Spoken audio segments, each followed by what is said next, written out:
अच्छा, good morning student, कैसे हैं आप? आई होप आप अच्छे होंगे। हम जो भारत का फर्स्ट चैप्टर का भारत का भूगोल, आपका जनसंख्या वितरण घनत्व वृद्धि और संगठन, इसी चैप्टर को अब आगे करा रहे हैं। आज का हमारा टॉपिक है जनसंख्या संगठन। देखो बेटा, जनसंख्या संगठन किसको कहते हैं? इस जनसंख्या संगठन में रखा जाता है आयु, किस इस आयु वर्ग के लोगों को किस वर्ग में रखा जाता है, ये लिंग, इसके अलावा मानव जातीय लक्षण, निवास स्थान, कहाँ पे लोग रहते हैं, जनजातियाँ, धर्म, भाषा, वैवाहिक संबंध, स्थिति आदि को जनसंख्या संगठन में रखा जाता है। तो जनसंख्या संगठन में हमारा जो पहला टॉपिक है वो क्या है? ग्रामीण नगरीय संगठन। देखो, ग्रामीण और नगरीय, गांव में रहने वाले व्यक्ति और नगरों में रहने वाले व्यक्ति। अगर हम आज भी बात करते हैं तो हमारे भारत की ज़्यादातर जो जनसंख्या है वो गांव में रहती है। अगर आज का बात करते हैं, हम 2011 की जनगणना की बात करते हैं, तो 68.8% जो लोग हैं आज भी हमारे गांव में निवास करते हैं। अब क्या है, क्या आपको मालूम है कि सन 2011 की जनगणना के अनुसार भारत में 6,40,867 गांव हैं, जिनमें से यानी कि टोटल गांव कितने हमारे आज इंडिया में? आज के टाइम में हमारे 6,40,867 गांव हैं, जिनमें से 5,97,608 गांव बसे हुए हैं। फिर भी हम संपूर्ण देश की ग्रामीण जनसंख्या का वितरण में समान नहीं है। आपने ध्यान में दिया होगा, बिहार, सिक्किम जैसे राज्यों में ग्रामीण जनसंख्या का प्रतिशत अधिक है, जबकि गोवा और महाराष्ट्र में क्या है कि ग्रामीण जनसंख्या का प्रतिशत कम है, जबकि शहरी जनसंख्या का प्रतिशत अधिक है। और अगर हम बात करते हैं तो हमारे यहाँ पे नगरों में सबसे ज़्यादा निवास करने वाला अगर हम कहें तो गोवा एक ऐसा राज्य है जिसमें ज़्यादातर जनसंख्या नगरों में निवास करती है। हाँ, तो दूसरी तरफ अगर देखें तो हमारे यहाँ पे क्या, गाँव का जो आकार है कि जनसंख्या के आधार पर अगर हम गांव के आकार की बात करें तो भी हमारे यहाँ पे गांव का आकार अलग अलग पाए। ढाणी है, पुरवा है, छोटे गांव हैं, या हमें कहीं कि बड़े गांव हैं। तो कई गांव ऐसे हैं जिनमें जनसंख्या सिर्फ 200 व्यक्ति है, लेकिन कई गांव ऐसे भी जहाँ पे जनसंख्या अगर हम बात करें तो 1700 यहाँ 5000 की जनसंख्या को भी पार कर चुके हैं।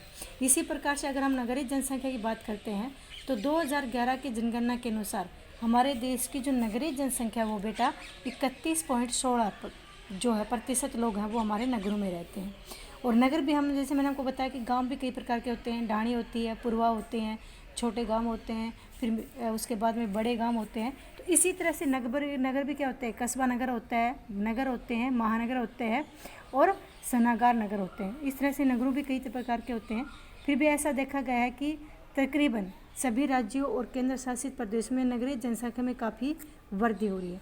आज के अगर हम सामाजिक आर्थिक दशाओं के संदर्भ में नगरीय क्षेत्रों का विकास और ग्रामीण नगरीय प्रवास की बढ़ती हुई दर दोनों को इंगित करता है। ठीक है, आज हमारे देश में क्या हो रहा है कि लोगों का मोड़ नगरों की तरफ ज़्यादा, चाहे वो एजुकेशन हो, चाहे वो नौकरी हो, जॉब हो, या फिर ये कहें कि अच्छी फैसिलिटी हो, इसके लिए लोग क्या धीरे धीरे गाँवों को छोड़कर नगरों की तरफ प्रस्थान कर रहे हैं। दूसरा पॉइंट हमारा क्या है? भाषा संगठन।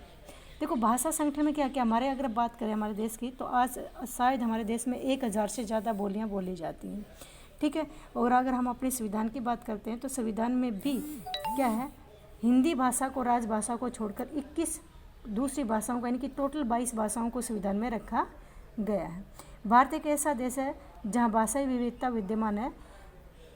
ग्रियसन के अनुसार भारत का भाषाई सर्वेक्षण 1903 और 1928 में क्या था, जिसमें 189 भाषाएँ और 544 बोलियाँ शामिल थी। आधुनिक भारत के संदर्भ में अगर हम बात करते हैं तो 22 भाषाओं को हमारे किस में रखा गया है? संविधान में रखा गया है। और इसके अलावा बहुत सारी बोलियों को भी क्या है यहाँ पे। अगला हमारा धार्मिक संगठन। धार्मिक संगठन में देखो आप, इसमें धर्म को रखा गया है। अगर हम बात करते हैं तो भारत में कई प्रकार के, क्योंकि हमारा देश एक धर्मनिरपेक्ष देश है, तो कई धर्मों को मान्यता दी गई है। यहाँ पे हिंदू, ईसाई, मुस्लिम, सिख और साथ में क्या है, जैन, बौद्ध धर्म।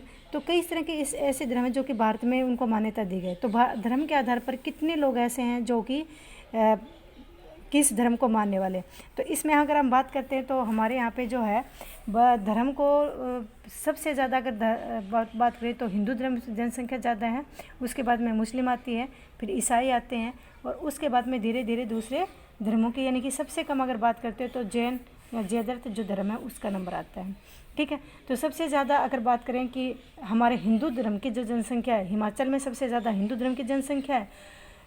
और इसके अलावा अगर हम पूर्वी भारत की बात करते हैं तो यहाँ पे ना हिंदू और ना मुस्लिम, बल्कि यहाँ पे ईसाई धर्म को मानने वाले लोग ज़्यादा रहते हैं।